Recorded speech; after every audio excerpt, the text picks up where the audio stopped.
kemudian mengetahui, ya kan,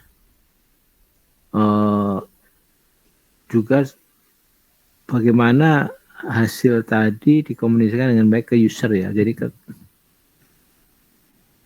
kita harus punya catatan penilaian terhadap apa yang kita kerjakan ya. Jadi apa yang kita kerjakan, kalian kan dievaluasi juga ya kan pada saat hasil nilainya itu kan. Nah, sama. Jadi kita bekerja juga dievaluasi. Tujuannya untuk melihat kinerja ya. Jadi kalau perakiraan kita baik, bagus, pasti orang percaya kan, kredibel ya. Kemudian juga dievaluasi untuk bagaimana perakiraan-perakiraan khusus ya, seperti pada saat peringatan dini awas bahaya ya. Dengan demikian tahu ancamannya tentang kerugian tadi. Padahal arti mengevaluasi 9 perakiraan itu adalah memberikan penilaian hasil luaran perakiraan. Jadi luaran perakiraan yang dibuat itu kan hasil berbagai penghitungan, mungkin berbagai model ya. Kalian kalau menganalisa mungkin dengan WRF, tapi digabung lagi dengan kondisi globalnya. Apa ya catatan WRF ini betul sejalan dengan apa yang terjadi di kondisi global ini. Ada La Nina lokalnya ya, misal lokalnya ini tentu kalau mau membuat prediksi di Bogor beda dengan prediksi di Tanjung Priok ya, karena Bogor letaknya kaki gunung, topografis dan faktor sebagainya. Sementara kalau di Tanjung Priok lebih banyak faktor dari lautnya seperti itu ya. Nah, kalau yang namanya verifikasi adalah prakira audit ya, pemeriksaan atau laporan tentang kebenaran penghitungan hasil perakiraan cuaca. Jadi setelah dihitung dengan evaluasi tentang kebenarannya bagaimana nih verifikasinya. Oh iya benar tuh laporannya tentang penghitungan tadi. Nah, tujuan verifikasi adalah mengetahui kualitas perakhirannya, seberapa benar perakhiran dibandingkan dengan kondisi sebenarnya. Jadi untuk mengetahui kualitas verifikasi, sehingga demi ini tahu kekuatan dan kemampuan perakhiran yang dibuat dalam rangka meningkatkan kualitas perakhiran. Ketika kualitasnya bisa, karena ada kekuatan dan kelemahan, berarti dia bisa membandingkan satu sistem perakhiran dengan sistem yang lainnya tadi ya, dengan sistem yang model banyak sekali ya. Tapi model yang paling bagusnya bagaimana?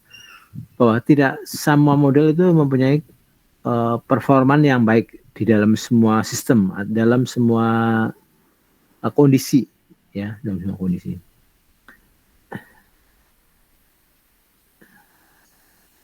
Nah, kenapa di sini model kekuatan dan kelemahannya? Jadi ternyata model itu mungkin ada yang bagus pada saat musim hujan, tapi pada saat musim peralihan tidak bagus. Ada lagi yang bagus di musim kemarau ya, itu tidak bagus pada saat musim hujan. Nah, sehingga kadang-kadang berbagai model itu dipadukan ya, sehingga ada namanya ensemble ya, kumpulan ya, ensemble kumpulan model itu adalah diintegrasikan untuk menghasilkan hasil yang bagus seperti itu. Nah, tapi sepengalaman saya ensemble juga yaitu tadi ya, tergantung kondisi yang betul-betul ketelitian yang sangat adalah rumit sekali ya, kalau apalagi untuk daerah tropis.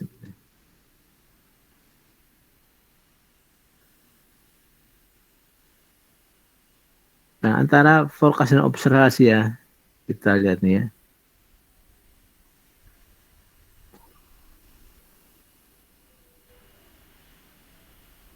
Nah, misalkan forecastnya ini di sebuah tempat di Sumatera Utara kan. Kita prediksikan hujannya ada di Sumatera Utara atau ada di Sumatera Utara bagian utara, atau bukan Sumatera, Aceh bagian barat daya malah ya, Aceh barat daya. Tetapi begitu dievaluasi dengan satelit atau radar nih, ternyata dengan radar ya, ternyata hujannya ada di Sumatera Utara. Nah, Kalau bagi orang meteorologi, wah ini bagus apa enggak sih? Tapi tentu tidak bagus ya karena meleset kan. Gitu. Misalkan disuruh lagi membuat perakhiran ya. Pilot mau terbang dari Makassar ke Pulau Biak sana Papua, dia harus melintas di Kepulauan Maluku ya melalui Ambon dan berbagai rutenya seperti itu. Diprediksi kan setelah lepas dari Sulawesi Tenggara akan menghadapi cuaca buruk ya. Ternyata yang cuaca buruknya bukan di situ, malah setelahnya gitu. Itu udah ya seperti itu ya. Nah, ini bagus apa enggak ya? Kan lagi aja terus untuk masyarakat misalnya.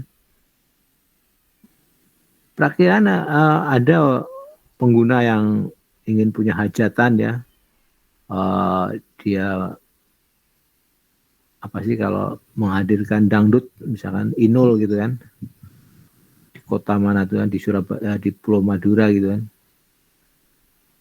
kita forecastkan di daerah Bangkalan nggak apa-apa tapi di sebelahnya malah hujan itu seperti itu. Nah perakian ini dianggap bagus atau tidak? Jadi tujuan perakian itu adalah memang untuk mencari ya sulit sekali ketika ditemukan hal-hal yang tiba-tiba menyimpang ya. Tetapi kalian orang meteorologi harus bisa menjawab kenapa itu bergeser ya yang tadi ya. Kenapa itu menyimpang seperti itu. Tapi kalau lihat tujuan verifikasi ya, sudah kita belajar pakai model numerical weather prediction, ya, pengamatan dan sebagainya, ya juga kaitannya dengan media nanti kan. Seperti kalian baca di BMKG sudah memprediksi kan beberapa hari ke depan waspada cuaca sini. Nah itu jangan dianggap bahwa itu tidak ada verifikasinya, tidak dievaluasi.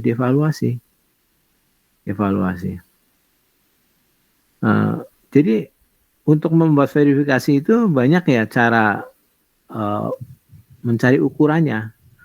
Ada POD, BIAS, MAE, FAR, SSME, PC, Skill Score, CSI. Jadi nilai-nilai yang kalau kita bilang namanya ini statistik kayaknya. Ukuran statistik ya. Jadi untuk memudahkan ukuran statistik ya, misalkan nanti ya yang ikut di sini mungkin siapa? Kelas ini yang membahas tentang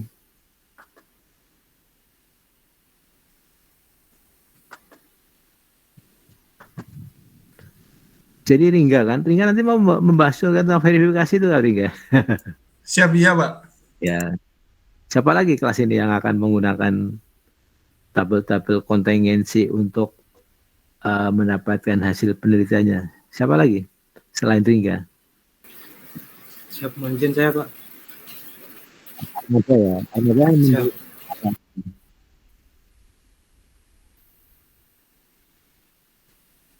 Topiknya apa Armada? Siapa? Ya, topik minatnya apa? Siap, topik ini Pak Anjin, stabilitas atmosfer Pak pada saat kejadian thunderstorm di Pontianak. Di daerah mana? Di Pontianak mungkin Pak. Oh, Pontianak. Siap. Jadi nanti kamu harus mencari data yang ekstrim gitu kan, dengan stabilitas angka-angkanya, indeks stabilitasnya sesuai atau enggak. Ya. Siap.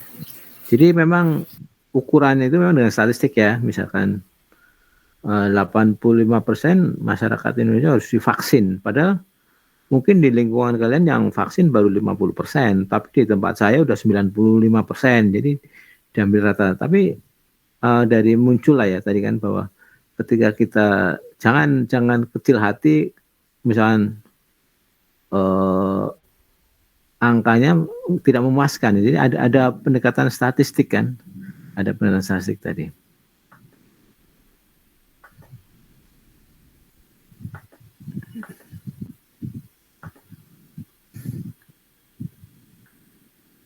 Nah, jadi perlu bahwa dalam mengambil keputusan itu perlu nilai-nilai lain ya.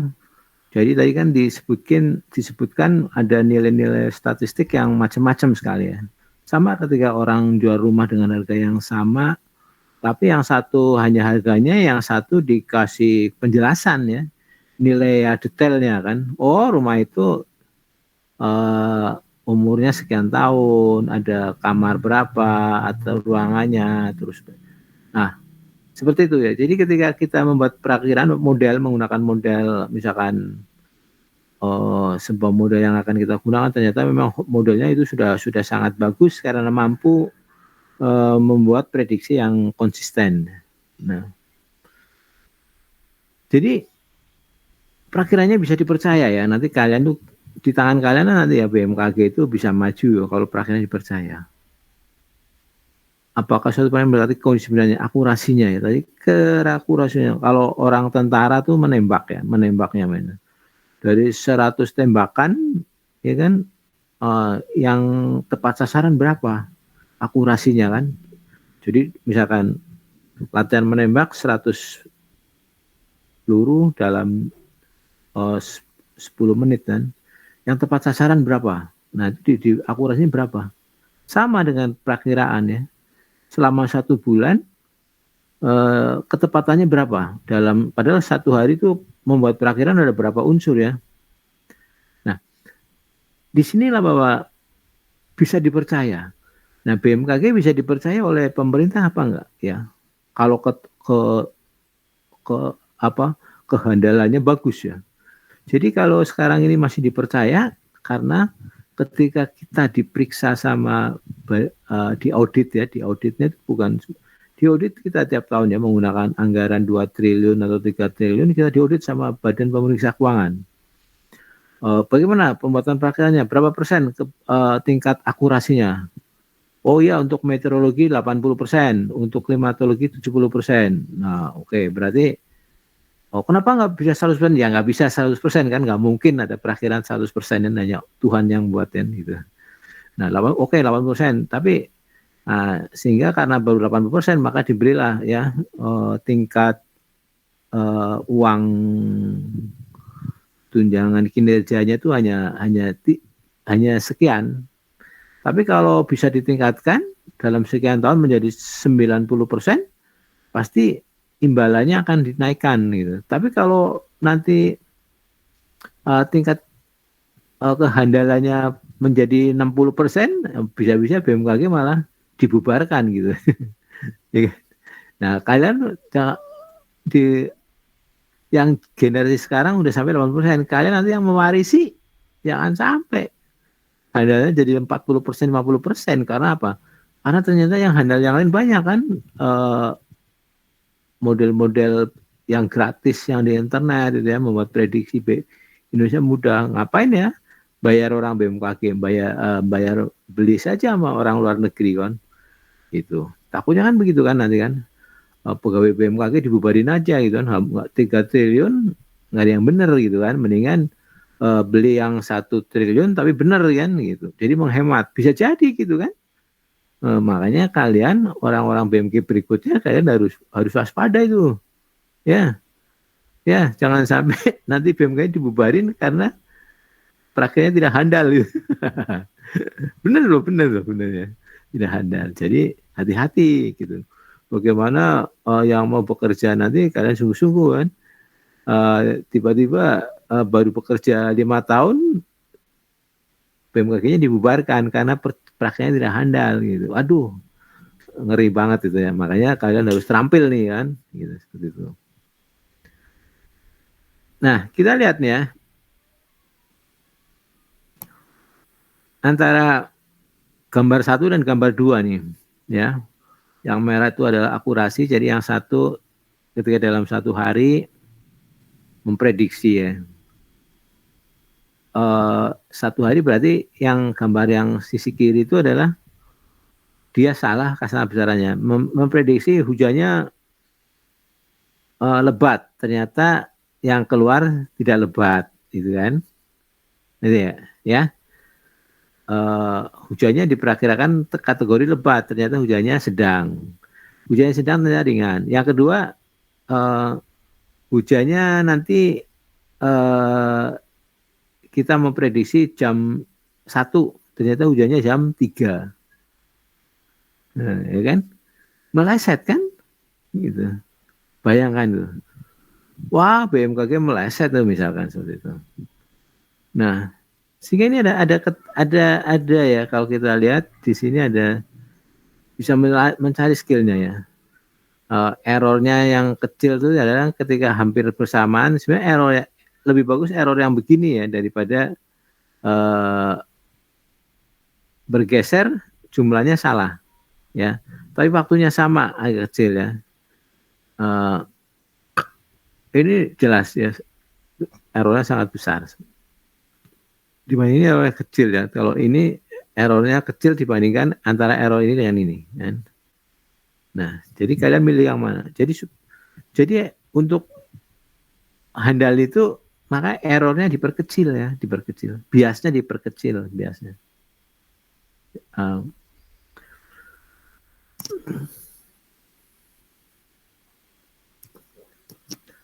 Nah, jadi untuk mengetahui ya, sebenarnya itu bagusnya BMKG itu dia itu memiliki stasiun yang mencatat data nyatanya, data observasinya. Jadi membuat perakiraan, tapi dia bisa memverifikasi karena punya data. Sehingga data observasinya bisa difittingkan, dicocokkan dengan data forecast. Tapi kalau orang luar negeri nggak punya data observasinya, dia hanya punya penghitungannya. Dari mana dia menghitung akurasinya? Nggak ada, dia hanya memperakiraan aja, ya kan? Coba sekarang di HP kalian, ada nggak yang prediksinya hujan tapi di luar nggak hujan?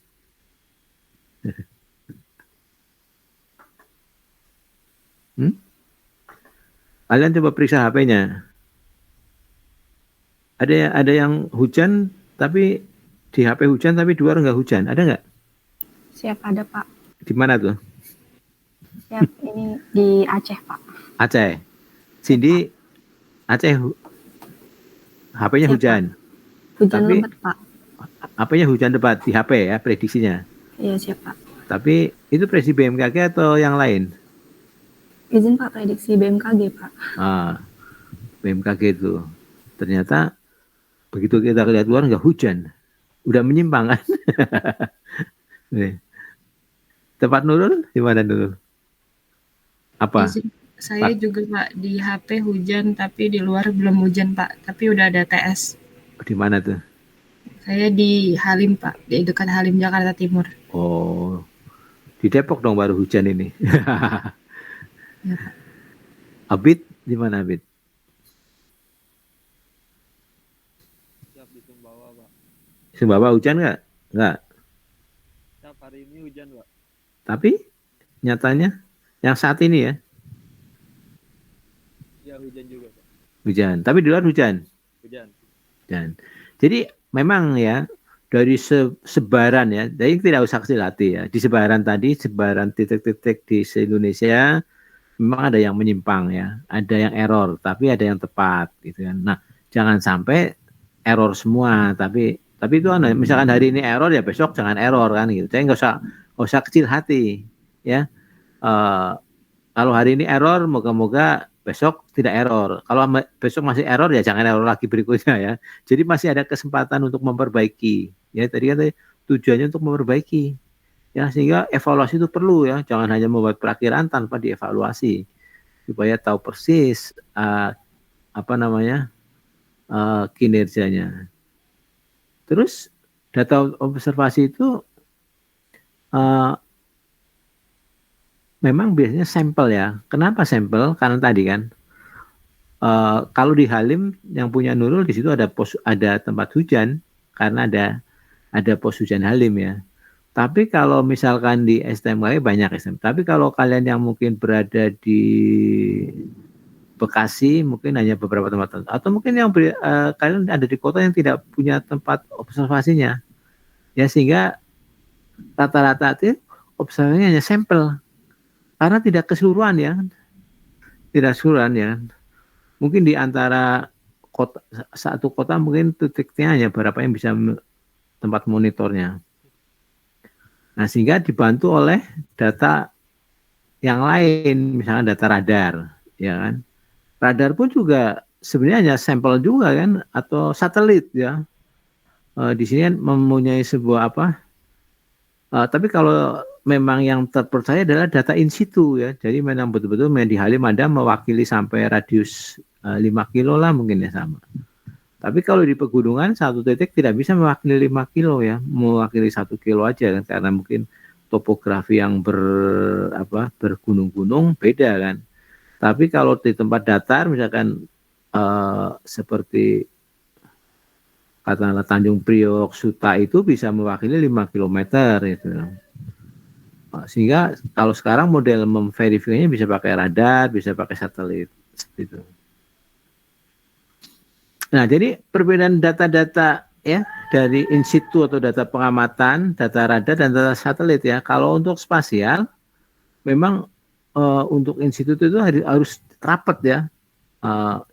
Mungkin automatic base station-nya ya harus rapat. Tapi mahal kan, AWS itu harganya kalau di negara ini harganya sekitar 400 juta, bayangin aja satu AWS yang lengkap. Tapi kalau hanya untuk mengukur curah hujan aja mungkin tidak sampai 100 juta kan, hanya pur. Nah, sehingga berapa kalau di Indonesia kan, Indonesia sangat luas. Radar ya, prosesnya tinggi, tapi mahal ya. Radar itu harganya berapa miliar?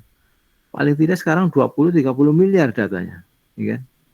Satelit ya, tapi satelit kan itu kan sangat jauh ya.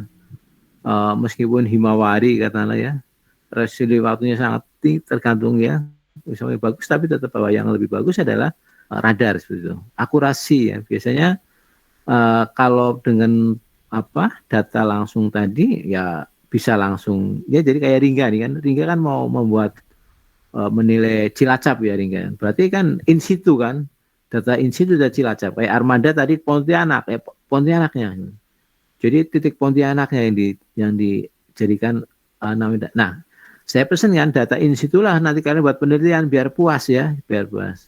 Tapi kalau dengan radar masih banyak errornya. Kalau dengan radar itu kan butuh diverifikasi dulu, bener nggak nih radarnya kan, settingnya terus ya apalagi satelit juga seperti itu. Nah, cuma kalau data manusia itu, data in situ biasanya kesalahannya biasanya kecil ya, manusia itu kecil lah. Masih kecil itu artinya begini, paling salah hujan 10 dia bilang 9 ya, atau 8 paling seperti itu. Ya, atau mungkin tiba-tiba instrumennya error ya kan, atau hasil laporannya error seperti itu. Tapi kalau di radar itu kan banyak noise-nya, presisinya, fungsi transfernya, analisa. Ya sebenarnya lebih ya. Kalau saya lebih percaya yang in situ-nya ya daripada satelit, apalagi radar atau satelit itu. Nah, data-data yang diverifikasi itu biasanya adalah karena kita menggunakan NWP model kan, datanya modelan, data model yang mewakili grid ya kan, wakil grid ya, misalkan grid yang berapa sekarang, berapa kilo sekarang, misalkan 10 kilo atau 0,01 derajat ya kan. Dan berarti kan di dalam grid itu hanya ada satu data yang kira-kira hampir sama ya. Variabelnya mungkin ya seperti itu, dan variabel turunannya curah hujan total ya.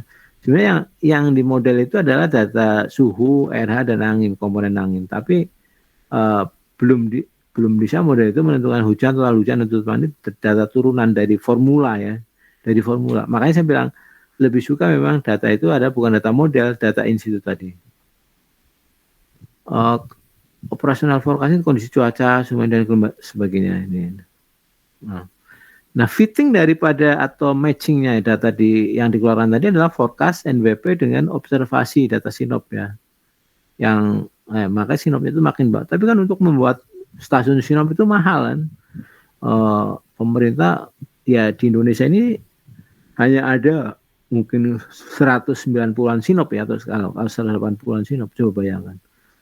Data seluas itu ya, kalau kita ambil contoh lah di Jawa Barat itu, atau Jawa Tengah aja misalnya. Jawa Tengah seluas itu yang ada hanya Tegal, Cilacap, Jogja, Semarang, Solo. Udah, ya kan? Data sinopnya di Jawa Timur, Surabaya, Banyuwangi, mana lagi? Sinopnya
Tidur.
Libur kah, Bos? Iya, enggak. Ringga tahu ini. Enggak. Nggak tahu, Ban. Kau chat di grup, Ban. Chat bapaknya, cuy. Bapaknya kayaknya masih nerangin itu. Tapi keputus dia. Chat. Chat apa kan mati lampu katanya. Debbie end meeting gak sih, Deb? Tanyain lanjut agak, Un. Di end meeting aja. Bapaknya Debbie lagi end ngomong meeting, itu, cuy. Kasihan bapaknya ngomong sendiri, coy. Enggak cuy, emang mati listrik. Bapaknya udah nggak sih? Ya, nah, berarti ini dikembalikan ke penyelenggara rapat lagi, Debbie end meeting, Deb. Gas. Nggak usah chat bapaknya, apa chat bapaknya ini ya?